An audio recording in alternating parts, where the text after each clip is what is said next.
Hi everyone, Josh Beatar and Alexander Goldman here for From the Stands, and today we're very luckily joined by the woman who makes her MMA return August 4th for the PFL, Chelsea Hackett. Chelsea, thank you so much for giving us a little bit of time this morning. How are things with you? Yeah, good. Thanks for having me, guys. I haven't spoken about a fight in a long time, so now I'm very excited to catch up and yeah, just chat about the fight coming up. And yeah, I feel good. Definitely. Well, look, Chelsea, before we touch on the fight coming up, obviously it's closing in on 3 years since we last saw you, and I know there's been a few things in between. Obviously, you're on Survivor and that sort of stuff. But my first question for you is, what's the biggest difference about yourself, whether it be skill wise, mentally, spiritually, emotionally, the person you are today compared to the person we last saw November of 2020 on the Dana White's Contender Series?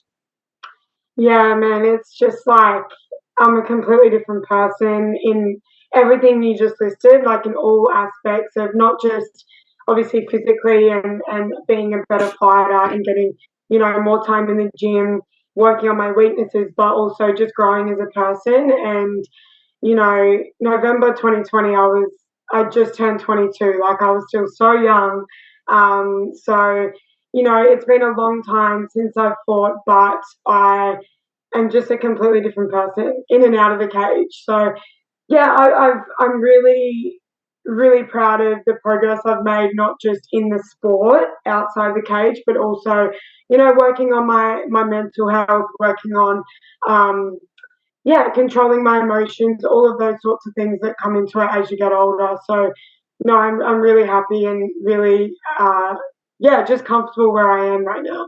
Yeah, for sure. So Chelsea, and that kind of leads into my question, which is, a lot of fighters have talked about when they've had some time away from the competition aspect of the game, it allows them to just focus on developing, and it kind of allows them to reset a little bit, because as you know, mixed martial arts it's such an all-consuming sport. There's no off season. It's, 24/7, Yeah, go, go, go. Do yeah. you feel like having that sort of period, away from the competing aspect of MMA is going to benefit you in the long run of your career because you've had time to reset, had time to just develop and grow?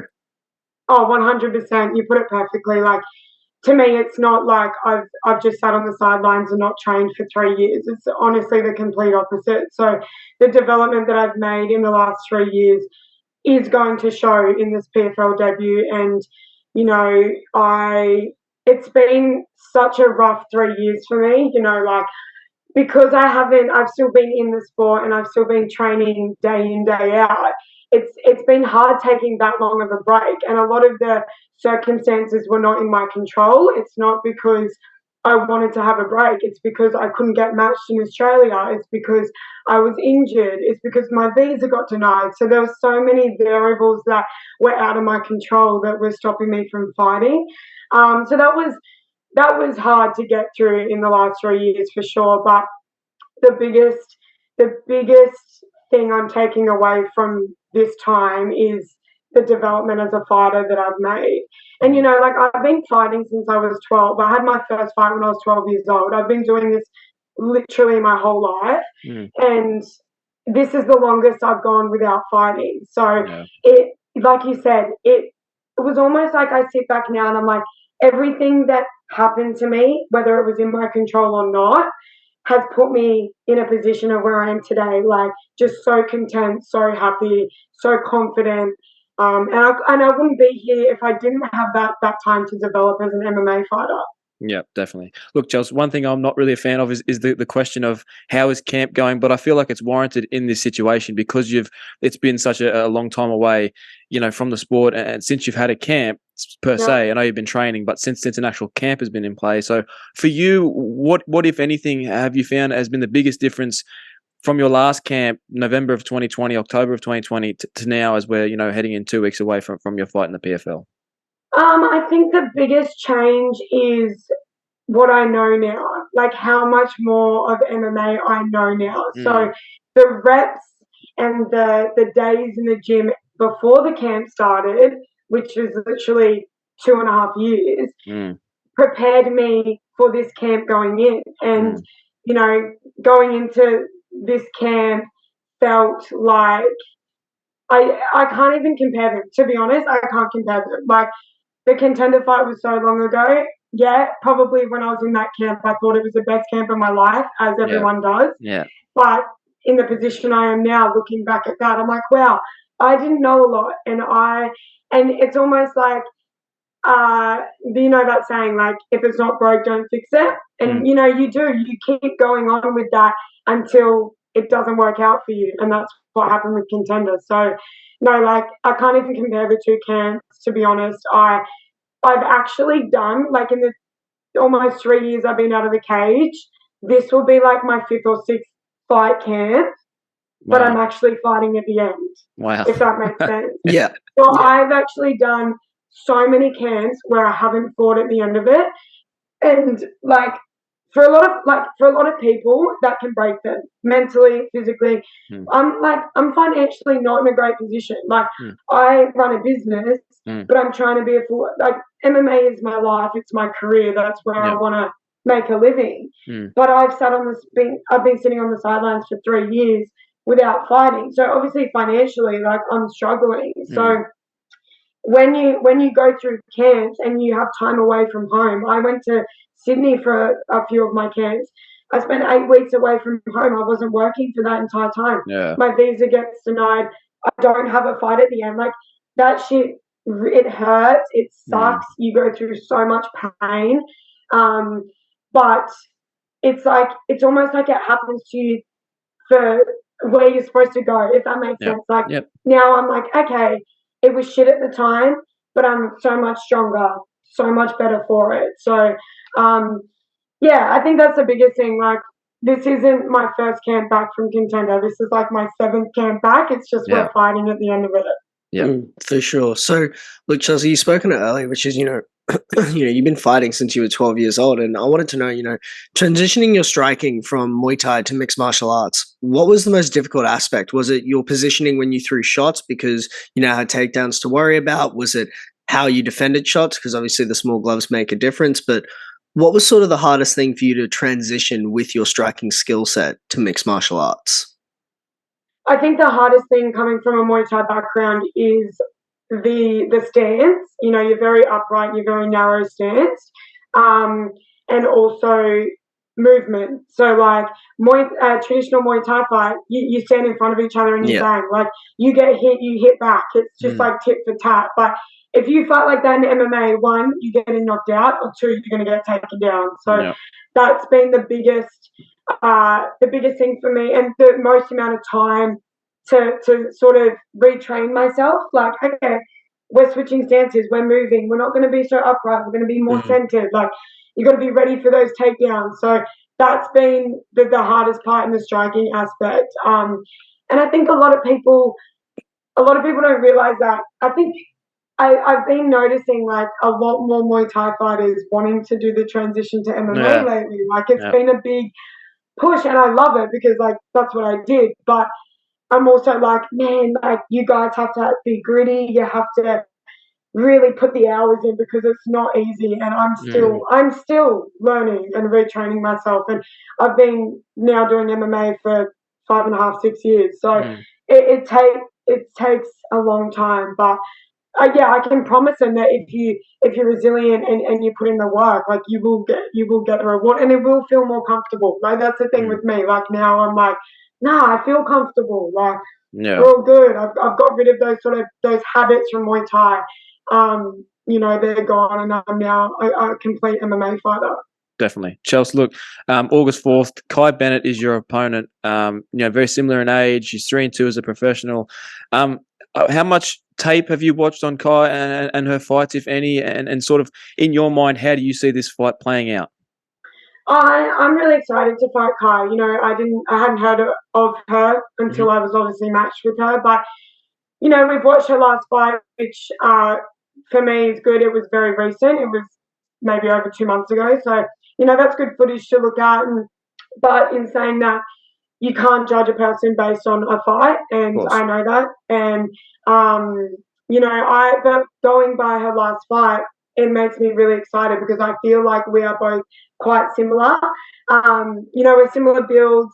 we've got, I can tell, she's got that dog in her and that tenacity, and I really think that can make for like a firework of a fight. Like I really think, if neither of us are backing off, it'll be a great fight for the crowd. I obviously have my own game plan and my strategy, but I'm really excited. I think it's a great matchup for me.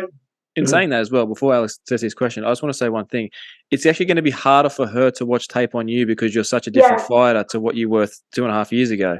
Yeah, I was actually going to mention that, she, from what I know, she also had about 2.5 years off before her last fight. So, right. She's obviously just come back. And for me, it's like the only tape you can watch is my contender fight and then my eternal fights. And like, it's honestly just chalk and cheese, completely different fighter.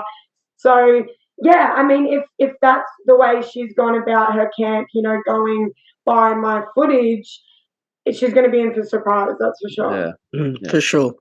Mentally, as a fighter, Chelsea, what's the biggest difference, for you, the you of now compared to the you that fought in the Contender Series? Is it, the confidence you're bringing into the cage, or is it maybe you're not putting as much pressure on yourself going into the fight? For you mentally, what's sort of the biggest difference in yourself?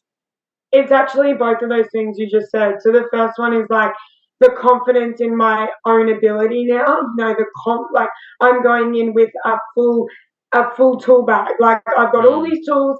It's like, when do I pull them out? When do I need to use them? And having the confidence that I have an answer for everything.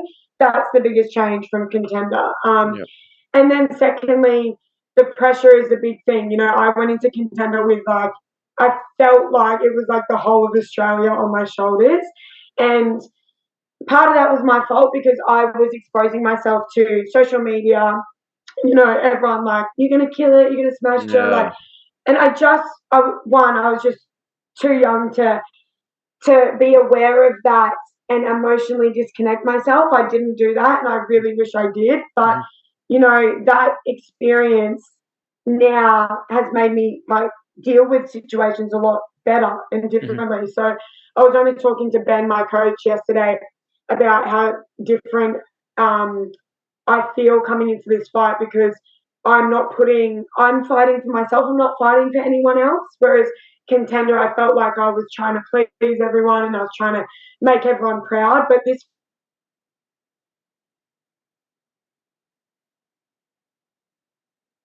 like, I really don't care what anyone else thinks, which is a completely different mindset from what Contender was. Definitely. Chelsea, look, man, last couple of questions from us, from me anyway, is obviously this year the PFL brought in the Flyweight Division, which is very exciting. People like you get that opportunity. How, I know next year I saw you put that post up saying that 2024 you're going to be the PFL Flyweight Women's Champion, which is an awesome goal and I think very attainable for you.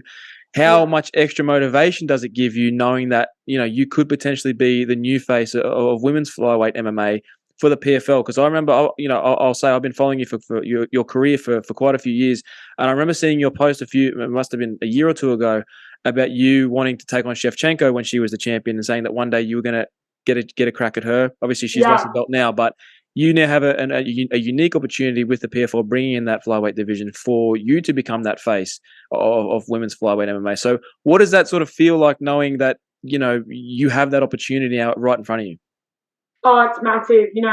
I really need to thank the PFL for giving me the opportunity.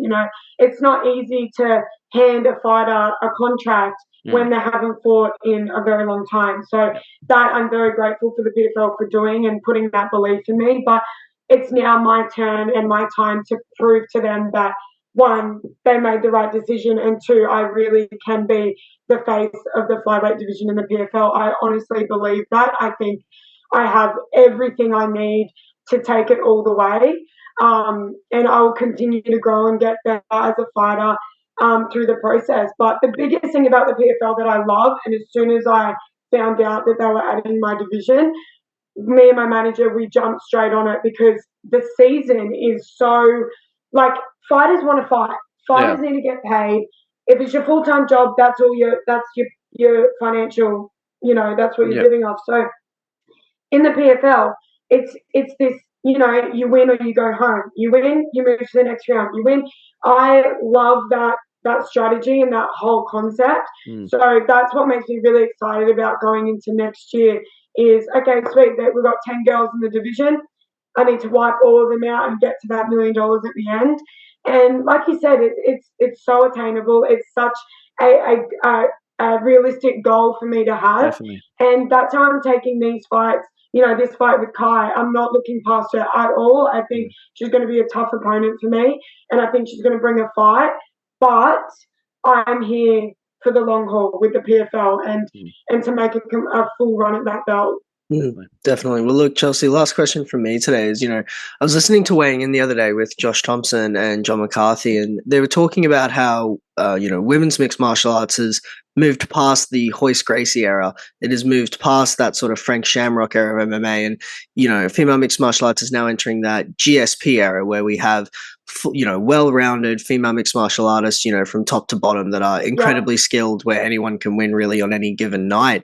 Is that where you sort of feel, the female mixed martial arts is at right now? And, for you, where do you see the growth in the next 5 years? Oh man, like female MMA has come so far.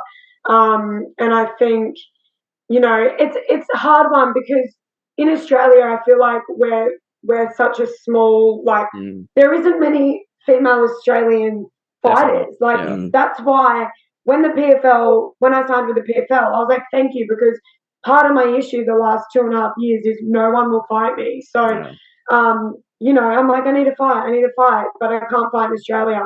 In the States, over in Europe, they're everywhere. So it's growing so rapidly over there. I just, I wish we had a bigger pool of girls here in Australia, but no, it is what it is. And I think the evolution of females is scary. It's really scary, the other part of it is I don't get to train with many girls. They're mostly guys because there's no girls here. Yeah. And I'm always hanging with the boys. I'm always holding my own, and I think it surprises them as well. Like, hang on a sec, she's not just a chick, she can seriously hang out with the guys. And I honestly think the next 5 years is just going to catapult female MMA. Like, it's just gonna. There's no limit. There's no ending. Everyone's going to the top. Yeah, definitely. Well, look, Chelsea, thank you so much for joining us today. We really appreciate it, especially on a lovely Saturday morning here in Australia. We're wishing you all the best leading into your next fight. I know that for Josh and myself, we can't wait to see you back in there, and we'd love to talk to you again after you get that win. Thanks so much, Alex and Josh. Thanks for chatting. No worries. Thanks, Josh. Thank you very much. Bye.